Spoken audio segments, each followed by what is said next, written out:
Saat ini kan belum ada tuh yang mengusung Pak Ganjar, apakah akan masuk ke KIB atau ke Koalisi Perubahan mengusung Pak Anies? Kalau itu udah pasti enggak sih Mbak, meskipun dunia runtuh kita udah pasti enggak.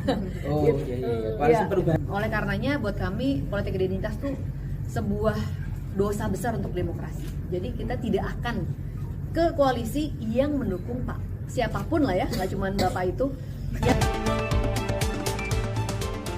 Partai Solidaritas Indonesia atau PSI menegaskan tidak akan mendukung Anies Baswedan sebagai calon presiden di Pilpres 2024.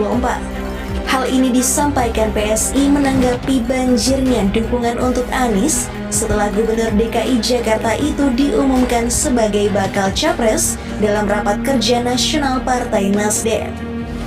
Wakil Ketua Dewan Pembina PSI Grace Natali mengungkapkan partainya tak akan mendukung Anies karena dua hal, yakni isu SARA dalam Pilgub DKI 2017 dan gelaran Formula E yang dinilai memiliki masalah anggaran. Tak hanya itu, PSI juga telah melakukan penjaringan pada anggota yang berada di daerah. Namun dalam hasil penjaringan itu, Anies disebut tidak masuk dalam nominasi nama yang layak menjadi penerus Jokowi. Intinya kita siap untuk berkoalisi dengan yang pilihan presidennya sama.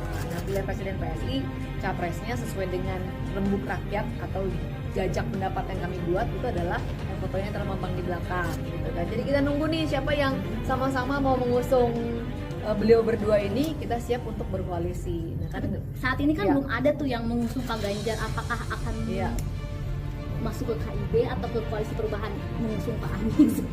Kalau itu udah pasti enggak sih Mbak, meskipun dunia runtuh kita udah pasti enggak. Koalisi Perubahan udah pasti enggak, apakah enggak mungkin. Kenapa? Bukan soal personal, lagi-lagi ya teman-teman media nih, tolong jangan ditwist-twist. Ya prinsipnya karena beliau itu buat kami adalah sangat-sangat hal yang sangat mendasar. Kita tuh jangan mencampurkan, jangan mempolitisasi agama, jangan memainkan politik identitas, karena rusak kita, masyarakat kita banyak yang belum terdidik, akhirnya mereka baper ya kan, pemilunya udah lewat masih gontok-gontokan di bawah dan membuat kualitas demokrasi kita jadi rendah. Kita akhirnya cuma milih orang berdasarkan agamanya apa, sukunya apa gitu kan, programnya apa kita nggak tahu. Ntar kedebakaran kayak pelumpang kayak gini kita jadi tercerahkan gitu kan, ini mau yang populer menyenangkan semua orang tapi berbahaya, atau yang nggak populer kesannya kejam tapi untuk kebaikan orang gitu ya. Jadi pembahasannya jadi nggak ke situ kan, cuman selesai di agama gitu. Oleh karenanya buat kami politik identitas tuh sebuah dosa besar untuk demokrasi. Jadi kita tidak akan ke koalisi yang mendukung Pak siapapun lah ya, nggak cuma Bapak itu yang mendukung. Siapa? Gua pakai nanya. Iya, jadi yang penting siapapun yang mainkan politik identitas kami nggak akan ada di koalisi itu. Tadi kemarin